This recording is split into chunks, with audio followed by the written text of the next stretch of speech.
Hello, everybody. You could call me Hunch, and today we're going to be talking about stacks, right?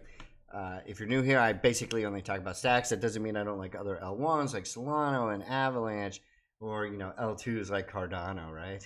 Just kidding, but not really. Anyway, I talk about Bitcoin DeFi. I talk about a lot of things. I do think Bitcoin DeFi is going to have a run. I haven't brought those charts up. Maybe I'll bring up one or two while we're going at it. But just want to talk about stacks, give you an update. A lot of people were worried about the price action.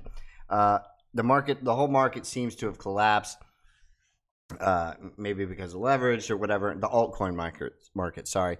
Now Bitcoin's recovering, altcoins are recovering, so on and so forth. So I'm still not worried about stacks. I do think when stacks may run, it might not go as high as I thought because of this weak price action, and I think it's possible that it only happens like very fast, and you've got to be ready.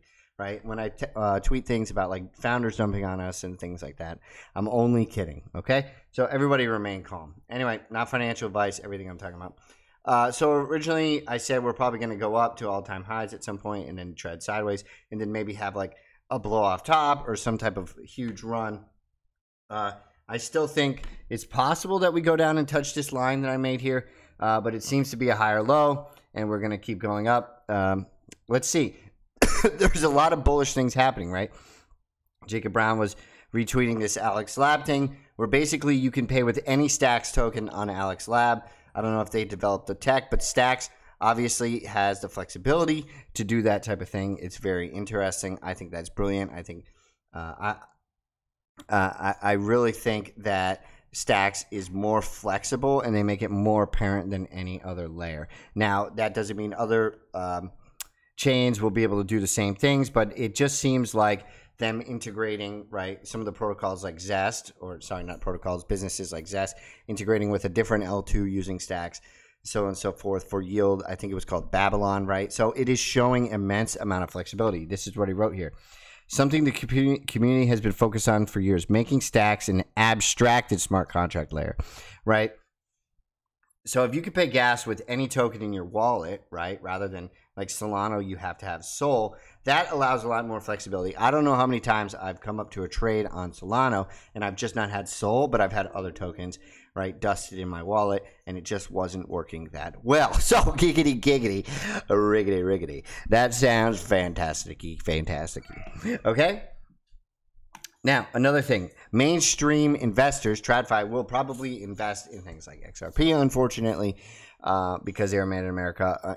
This is the common theme you see all over Twitter. I'm not necessarily buying it, but TradFi is taking notice of Stacks, right? You have the street here writing an article about unlocking yield with Bitcoin, right? Who wrote this? Some guy obviously involved in crypto, right? But if you look, he's been an anchor at Yahoo Finance, CNBC. He's in Harvard Econ, I guess, graduate, right? So he is obviously in the industry, right? And I think these type of smart people will be on Stack's side, right? Now, in terms of like Bitcoin DeFi, right? I don't know if Daiko is on here, right? Yeah, Daiko is in here, right? I do think this is going to have another massive run up. I mean, you could just see this chart. So I would have some exposure. Obviously, main would be Stacks, right? I think Valar, this doesn't have as much data on here. I probably should go to Stacks tools, right? I drew this thing. It broke down, but I do think it's recovering. Alex Lab is another perfect example, right, of just like a chart that looks ready to absolutely be at its bottom and rocket, right? I don't know how high these are going to go. My guess is over $1 billion in market cap because they are the first flexible DeFi protocols that settle or hash or however you want to put it, right, inherent in the security of Bitcoin.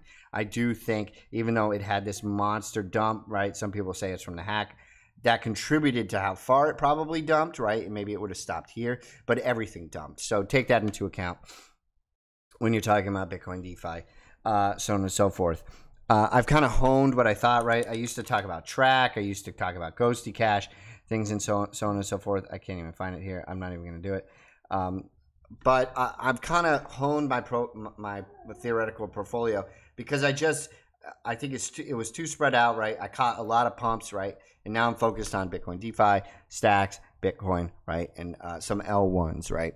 Again, if we do have massive pumps, please don't forget to take profits. Theoretically, you do whatever you want and rotate into another trade. There's trades all over the place, right? I mean, there's meme trades. right? Big meme trades, things that are legitimate like TIA, right? This is obviously a good trade. It's holding here at support after it broke out of this downward wedge, right? Okay, so I would be watching that closely. Things like whiff, right, which I really like. Dog whiff hat. I think this has an opportunity to break out of this if retail comes back surging, right, out of this thing. Maybe we collapse and then come back up. I don't know what's going to happen. It doesn't really matter. I think there's trades all over the place. That's the point. Okay? Anyway, you could call me Hunch. That's what I'm thinking. That's what I'm feeling. You got it, baby.